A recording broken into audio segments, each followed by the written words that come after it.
날마다 솟는 샘물과 함께하는 오늘의 큐티 시간입니다. 8월 19일 금요일 오늘의 말씀은 마태복음 26장 31절로 46절까지 말씀입니다. 그때 예수께서 제자들에게 이르시되 오늘 밤에 너희가 다 나를 버리리라.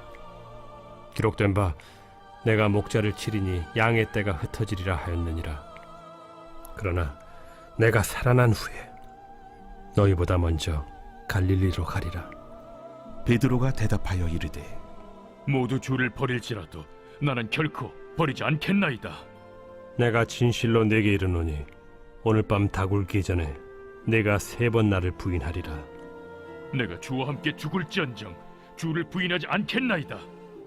모든 제자도 그와 같이 말하니라. 이에 예수께서 제자들과 함께 겟세마네라 하는 곳에 이르러 내가 저기 가서 기도할 동안에 너희는 여기 앉아 있으라.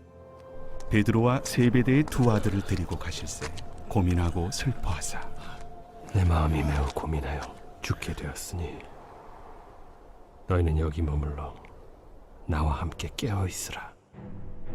조금 나아가사 얼굴을 땅에 대시고 엎드려 기도하여 이르시되 내 아버지여, 만일 할만하시거든 이 잔을 내게서 지나가게 하옵소서. 그러나 나의 원대로 마시옵고 아버지의 원대로 하옵소서. 제자들에게 오사 그 자는 것을 보시고 베드로에게 말씀하시되 너희가 나와 함께 1시간도 이렇게 깨어 있을 수 없더냐. 시험에 들지 않게 깨어 기도하라. 마음에는 원이로되 육신이 약하도다. 다시 두 번째 나아가 기도하여 이르시되 내 아버지여, 만일 내가 마시지 않고는 이 잔이 내게서 지나갈 수 없거든 아버지의 원대로 되기를 원하나이다 하시고 다시 오사 보신즉 그들이 자니 이는 그들의 눈이 피곤함일러라. 또 그들을 두시고 나아가 3번째 같은 말씀으로 기도하신 후 이에 제자들에게 오사 이제는 자고 쉬라. 보라, 때가 가까이 왔으니 인자가 죄인의 손에 팔리느니라. 일어나라, 함께 가자. 보라, 나를 파는 자가 가까이 왔느니라. 어제 본문에서 성만찬을 거행하신 후에 주님은 오늘 밤 주님이 붙잡히실 것이고 주님이 붙잡히실 때 제자들 모두가 주님을 버리고 도망갈 것이라고 예고하십니다. 그리고 부활하신 다음 제자들보다 먼저 갈릴리로 가실 것이라고 말씀하시는데요. 주님을 따르는 데서 실패한 제자들을 주님께서 친히 일으켜 세우실 것이라고 예언하신 것입니다. 하지만 베드로는 주님의 예고에 대해 강하게 반론을 제기합니다. 자신은 결코 주님을 버리지 않을 것이라고 호언장담하면서 말입니다. 하지만 주님은 베드로가 다 굴기 전에 3번이나 주님을 부인할 것이라고, 주님을 배반할 것이라고 예고하십니다. 주님이 예고하신 대로라면 이제 주님은 모두의 배신 속에서 구원의 완성을 향해 홀로 십자가의 길, 고난과 죽음의 길을 걸으셔야 합니다. 그래서 주님은 제자들을 데리고 기도의 동산 겟세마네로 나아가셨던 것입니다. 겟세마네란 히브리어 가트, 포도 짜는 틀과 쉐멘, 기름의 합성어입니다. 아마 겟세마네는 감람산에서 생산된 감람나무 열매의 기름을 짜내는 틀이 있었던 곳 같습니다. 주님은 이 겟세마네에서 땀방울이 핏방울이 되도록 마치 주님의 온 몸에서 기름을 짜내시는 것처럼 간절히 기도하셨습니다. 왜 이렇게 간절히 기도하셨습니까? 38절, 37절, 38절을 보면 주님이 이렇게 기도하실 수밖에 없었던 이유가 기록되어 있습니다. 고민하고 슬퍼하사 내 마음이 매우 고민하여 죽게 되었으니 너희는 여기 머물러 나와 함께 깨어 있으라. 모든 사람이 배신에 대한 두려움을 가지고 있습니다. 그런데 주님은 이미 가룟 유다의 배신을 경험하셨을 뿐만 아니라 오늘 밤에는 모든 제자들로부터 배신을 당하게 되실 것입니다. 모든 것을 버리고 주님을 따른다고 했던 제자들이 주님을 배신하고 떠나 뿔뿔이 흩어지고 마는 것입니다. 이 와중에 주님은 철저히 혼자가 되셔야 하죠. 무엇보다 주님은 이제 인류의 모든 죄를 짊어지시기 위해 홀로 저주와 고통, 수치와 형벌에, 죽음의 형벌에 처하셔야만 합니다. 그러니 견딜 수 없는 고통 가운데서 슬퍼하셨던 것입니다. 그래서 주님께서는 내 아버지여 만일 할만하시거든 이 잔을 내게서 지나가게 하옵소서라고 기도하셨던 것입니다. 주님이 어떻게 기도하셨겠습니까? 온 몸을 비틀어 가시면서 온 힘을 다해 간절히 기도하셨을 것입니다.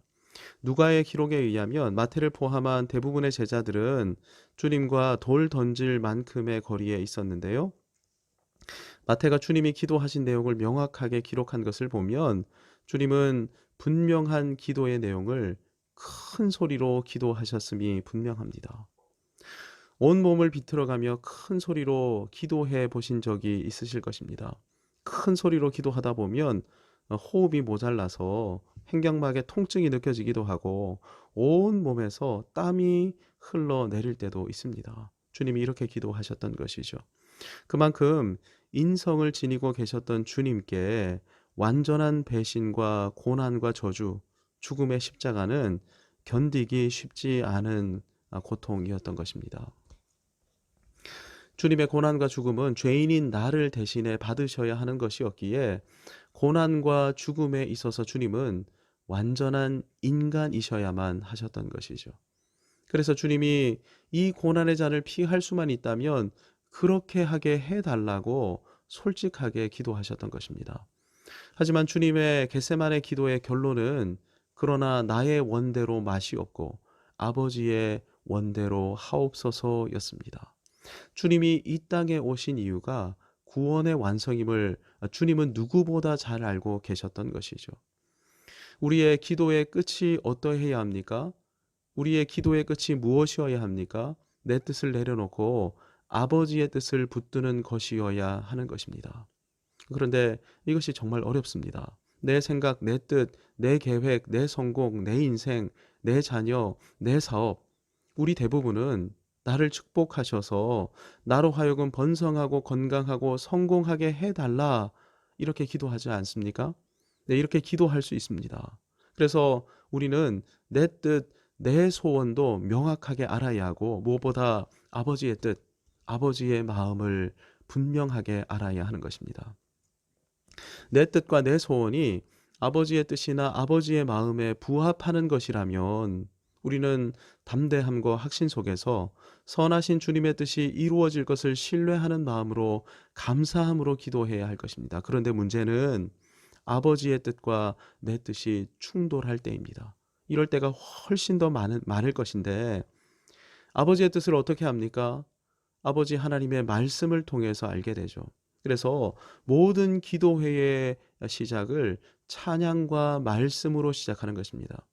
영감 있는 찬양들은 몇 소절만 찬양해도 하나님의 명확한 뜻이 가슴을 파고듭니다. 하나님의 하나님 되심으로 충만한 찬양, 우리에게 필요한 찬양이죠. 또한 말씀을 듣다 보면 내 생각이 잘못되었구나. 내 계획에 전면 수정이 필요하겠구나. 내 소원이 탐욕에 의한 것이었구나. 이렇게 깨달아질 때가 있습니다. 하나님께서 어떤 일을 행하고 계시는 것입니까? 우리의 기도 제목, 우리의 기도의 내용이 바뀌어져야 할 것을 종용하고 계시는 것입니다. 이럴 때 여러분은 어떻게 하십니까? 지금까지 해왔던 여러분의 기도와 그 기도의 내용을 포기할 수 있으십니까? 지금껏 내가 잘못된 기도를 드려왔고 하나님의 뜻과 영광을 가리우는 것을 구해왔음을 깨달음으로 말미암아 눈물로 회개해 본 적이 있으십니까? 우리는 마땅히 이러해야 합니다. 왜냐하면 우리의 생각 대부분이 부패하고 타락해 있기 때문입니다. 우리의 가장 완전한 헌신과 소원 안에도 얼마나 많은 거짓과 불순물이 섞여 있는지 모르는 것이죠. 그래서 우리는 주님 앞에 우리의 기도의 내용을 포기할 때도 많아야 하고 눈물로 회개해야 할 때도 많아야 하는 것입니다. 하나님의 뜻을 알게 된 사람만이 주님처럼 기도할 수 있습니다. 나의 원대로 마시옵고 아버지의 원대로 하옵소서. 이 기도는 주님이 주님의 기도를 통해 우리에게 가르쳐 주신 기도의 큰 제목입니다. 아버지의 이름이 거룩히 여김을 받으시오며 아버지의 나라가 오게 하시며 아버지의 뜻이 하늘에서와 같이 땅에서도 이루어지게 하소서. 주님이 이 기도를 몇 번이나 하셨습니까? 44절을 보면 주님은 세 번째 같은 말씀으로 기도하셨습니다. 세 번이나 반복해서 기도하셨던 것입니다. 그냥 내 뜻대로 마시옵고 아버지의 뜻대로 이루어지게 해 주옵소서 곱하기 3 이렇게 기도하셨던 것이 아닙니다. 한 번의 기도도 땀방울이 핏방울이 될 정도로 큰 소리로 간절하게 기도하셨습니다. 이 기도를 마치셨을 때 제자들은 잠들어 있었죠. 한 번의 기도도 오랜 동안의 기도였던 것입니다. 주님이 이런 기도를 세 번이나 반복하셨습니다. 주님의 기도는 영적 싸움이었던 것이죠. 주님의 인간적인 인성에 의한 뜻과 아버지의 뜻이 대결하는 싸움 말입니다. 그래서 주님은 잠들어 있는 제자들을 향해 이 치열한 영적 싸움이 전개되고 있는 기도의 현장에서 잠들어서는 안 된다는 사실을 시험에 들지 않게 깨어 기도하라. 마음에는 원이로되 육신이 약하도다 라고 교훈하셨던 것입니다. 우리가 기도 생활에 있어서 기도에 있어 실패하게 되면 육신의 약함에 매여 시험에 빠질 수밖에 없게 된다는 것입니다. 내 욕구와 하나님의 거룩하신 뜻이 상반될 때 내 욕구가 잘못되었구나 이렇게 생각할 수 있습니다. 그래서 욕구를 향한 생각부터가 죄이고 이 죄를 물리치지 않으면 조만간 하나님의 뜻을 거슬러 죄짓게 되겠구나 이렇게 전망할 수도 있습니다. 그런데 문제는 그럼에도 불구하고 죄를 향해 나아가는 우리 자신을 우리 스스로가 통제할 수가 없다는 것입니다. 이유가 무엇입니까? 기도에 실패했기 때문인 것이죠. 기도를 통해 내 뜻을 포기하고 하나님의 거룩하신 뜻 앞에 순복하는 영적 승리를 맛보아야 이 세상을 살아가며 승리할 수 있는데 우리 대부분은 이 기도의 영적 싸움에서 패배하고 마는 것입니다. 기도를 통해 아버지의 뜻에 사로잡히지 못하는 것이죠. 그 결과 우리 육신은 양심의 호소를 무시한 채 하나님의 뜻을 거스르는 죄악을 향해 전진하고 마는 것입니다. 그런데 베드로를 포함한 제자들의 말을 들어보십시오. 33절에서 베드로는 다음과 같이 의기양양하게 외칩니다. 모두가 주를 버릴지라도 나는 결코 버리지 않겠나이다. 나머지 제자들 역시 베드로의 말에 동조하면서 말합니다. 우리도 주와 함께 죽을지언정 주님을 부인하지는 않겠습니다. 나는 하나님의 주권과 섭리를 확신해. 모든 것은 하나님의 뜻대로 될 거야. 많은 사람이 신앙생활하면서 이렇게 호언장담하면서 말은 하는데 실제로 하나님의 뜻에 순복하기를 두고 몸을 비틀어가며 기도하지는 않습니다. 겉으로만 보면 예수님이 오히려 믿음이 약하신 것 같고 베드로와 제자들은 매우 훌륭한 믿음을 가지고 있는 것 같아 보입니다. 주님은 고민하여 죽게 되었다고 근심하시면서 온 몸을 비틀어가며 큰 소리로 기도하지 않으셨습니까? 어떤 사람은 이렇게 말하기도 할 것입니다. 얼마나 믿음이 약해서 저렇게 고민이 많으면 난리를 쳐가면서 저렇게 기도해? 그런데 베드로와 제자들은 확신과 담대함을 가지고 여유를 부리며 말합니다. 저 못 믿으세요? 저희는 주님을 배반하지 않습니다. 저희는 죽을 각오를 하고 주님을 따르는 사람들입니다.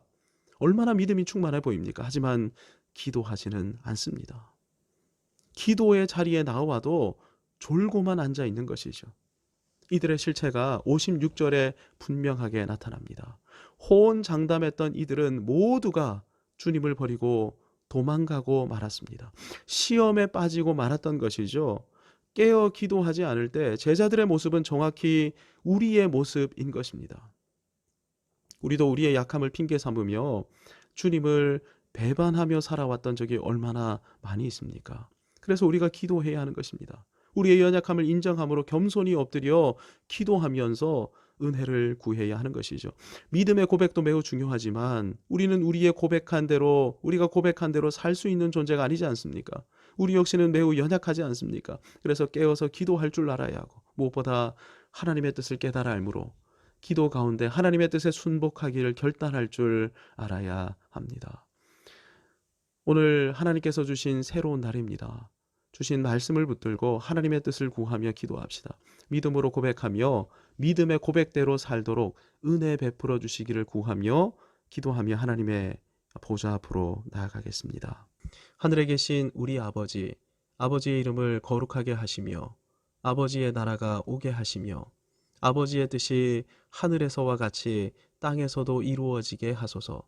오늘 우리에게 일용할 양식을 주시고 우리가 우리에게 잘못한 사람을 용서하여 준 것 같이 우리 죄를 용서하여 주시고 우리를 시험에 빠지지 않게 하시고 악에서 구하소서. 나라와 권능과 영광이 영원히 아버지의 것입니다. 아멘.